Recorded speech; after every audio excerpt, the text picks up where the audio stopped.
नमस्कार, live series के night bulletin दिन भर बिहार में आपका स्वागत है। खबरों की शुरुआत करेंगे, लेकिन उससे पहले एक नजर डालते हैं आज की सुर्खियों पर। शिक्षकों की ट्रांसफर पोस्टिंग को लेकर हंगामा, शिक्षा मंत्री को देना पड़ा जवाब। मंत्री या मंत्री का बेटा दोषी हुआ तो जेल तय, नीट छात्रा केस में सम्राट का बयान। राबड़ी देवी का नीतीश सरकार पर बड़ा आरोप, बिहार के 10 लाख कर्मचारियों को मिलेगा कैशलेस इलाज, सरकार का ऐलान। आईपी गुप्ता के सवालों पर फंसे प्रभारी स्वास्थ्य मंत्री, विधानसभा के छत का हिस्सा गिरा, कई विधायक बाल बाल बचे। प्रशांत किशोर को सुप्रीम कोर्ट से बड़ा झटका, वैशाली में कुख्यात प्रिंस का एनकाउंटर, पटना में अपराधी की हत्या। जैन धर्मशाला में 4 पर्यटकों की संदिग्ध मौत, पटना में 5 लाख रिश्वत लेते असिस्टेंट डायरेक्टर अरेस्ट। अब खबरें विस्तार से। बिहार विधान परिषद में शिक्षकों की ट्रांसफर पोस्टिंग में हो रही देरी को लेकर विपक्ष ने जोरदार हंगामा किया। विपक्ष के हंगामे के बाद शिक्षा मंत्री सुनील कुमार ने सरकार की तरफ से सदन में जवाब रखा। विधान परिषद सदस्य ने सरकार से सवाल पूछा कि जो प्रावधान शिक्षकों के ट्रांसफर पोस्टिंग के लिए बनाए गए हैं, उसी तरह से प्रावधान प्रधानाध्यापकों के ट्रांसफर पोस्टिंग में भी किए जाएं। 300, 400 किलोमीटर दूर से शिक्षक काम कर रहे हैं। इस पर शिक्षा मंत्री ने कहा कि बिहार के सरकारी स्कूलों में प्रधानाध्यापकों की संख्या अभी कम है। स्कूलों में प्रधानाध्यापकों की संख्या उतनी अधिक नहीं है जितनी शिक्षकों की संख्या है। ट्रांसफर पोस्टिंग में जितने शिक्षकों को संतुष्ट किया जा सकता है, उतना संतुष्ट प्रधानाध्यापक और प्रधान शिक्षक को नहीं कर सकते हैं। पटना में हुई नीट छात्रा हत्याकांड को लेकर बिहार की सियासत लगातार गरमाई हुई है। इस मामले में पूर्व मुख्यमंत्री राबड़ी देवी ने प्रतिक्रिया देते हुए उप मुख्यमंत्री सम्राट चौधरी ने कड़ा जवाब दिया है। उन्होंने राबड़ी देवी को खुली चुनौती देते हुए कहा है कि राबड़ी देवी जी जनता के बीच नाम बताएं। मैं गारंटी देता हूं, किसी भी मंत्री या मंत्री के बेटे का नाम आएगा तो 24 घंटे के अंदर जेल में डाल दूंगा। राबड़ी देवी ने इस घटना को लेकर कानून व्यवस्था पर सवाल उठाते हुए आरोप लगाया था कि सत्ता से जुड़े लोगों को का संरक्षण मिल रहा है। इसी के जवाब में उप मुख्यमंत्री ने साफ कहा कि राज्य सरकार दोषियों को बचाने वाली नहीं है और किसी भी कीमत पर न्याय दिलाया जाएगा। राबड़ी देवी या तो सबूत दे और सबूत नहीं दे रही है तो इसका मतलब वह सबूत को छुपा रही है। इधर राबड़ी देवी ने बिहार विधान परिषद के बाहर मीडिया से बात करते हुए नीतीश सरकार पर बड़ा आरोप लगाया। उन्होंने कहा कि ये सरकार वोट चोरी से बनी है, जीत तो हमारी हुई थी। पूर्व मुख्यमंत्री राबड़ी देवी ने कहा कि चोरी से नीतीश कुमार ने सरकार बनाई है, जीत तो हम लोगों की हुई थी।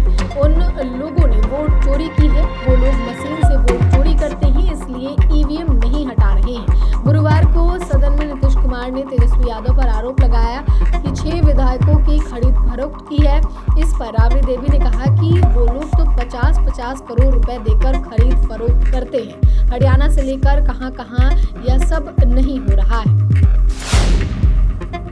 बिहार में अब विधायकों, विधान पार्षदों, सरकारी कर्मचारी को कैशलेस स्वास्थ्य सुविधा दी जाएगी। बजट सत्र में बिहार विधानसभा में बीजेपी विधायक राघवेंद्र प्रताप के सवाल के जवाब के दौरान सरकार ने यह ऐलान किया। इससे प्रदेश के 10 लाख कर्मचारियों और उनके आश्रितों को फायदा मिलेगा। बीजेपी विधायक राघवेंद्र प्रताप सिंह ने स्वास्थ्य मंत्री पर सवाल उठाए। उन्होंने कहा कि स्वास्थ्य मंत्री यहाँ नहीं है, प्रभारी मंत्री सही से जवाब नहीं दे पा रहे हैं।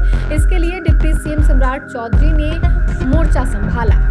उन्होंने राघवेंद्र प्रताप के सवालों का जवाब दिया। सम्राट चौधरी ने कहा कि जल्द कैशलेस सुविधा मिलेगी। आसन की ओर से कहा गया कि 1 सप्ताह के अंदर बैठक बुलाकर इसे फैसला में लिया जाएगा।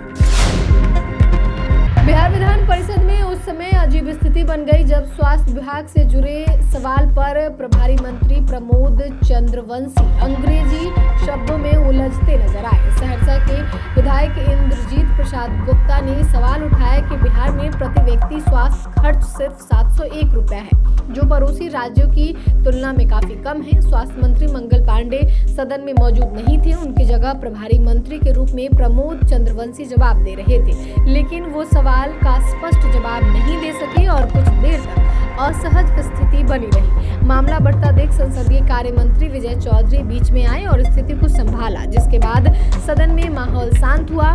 दरअसल बिहार विधानसभा में स्वास्थ्य विभाग से जुड़े सवाल पर प्रभारी मंत्री प्रमोद चंद्रवंशी अंग्रेजी शब्दों में उलझते नजर आए।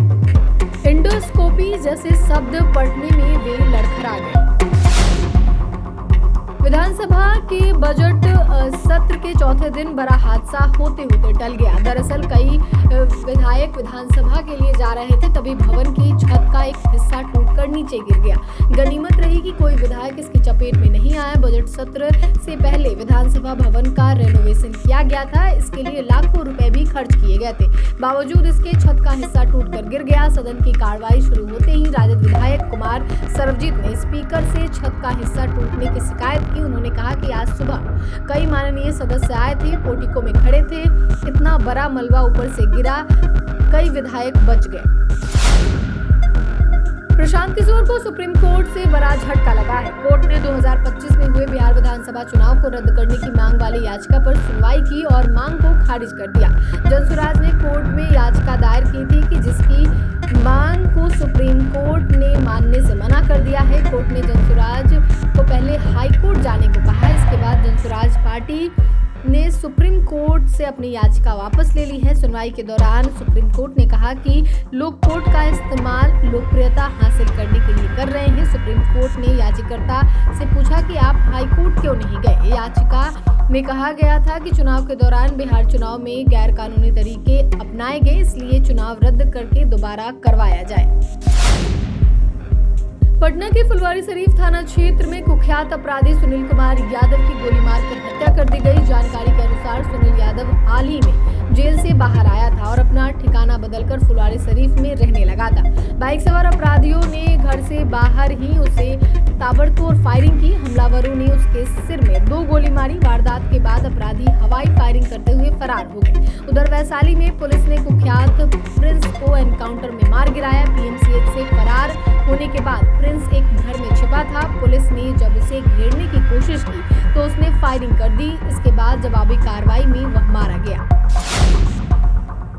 राजगीर के धर्मशाला में एक कमरे से 4 लोगों के शव संदिग्ध अवस्था में मिलने से सनसनी फैल गई। बताया जा रहा है कि चारों पर्यटक बेंगलोर से आए थे। घटना की सूचना मिलते ही मौके पर पुलिस पहुंचकर मामले की छानबीन में जुट गई और धर्मशाला और आसपास के इलाकों को सील कर दिया गया। साथ ही पटना से एफएसएल की टीम को जांच के लिए बुलाया गया। फिलहाल इस मामले में पुलिस खुलकर कुछ भी कहने से परहेज कर रही है। धर्मशाला के रजिस्टर के अनुसार बेंगलोर के रहने वाले 4 लोगों ने 31 तारीख को अपना कमरा बुक कराया था। इनमें से 2 महिला और 2 पुरुष शामिल हैं। ये सभी पर्यटक नेपाल से घूमते हुए राजगीर पहुंचे थे। उसके बाद पावापुरी जाने का प्लान था।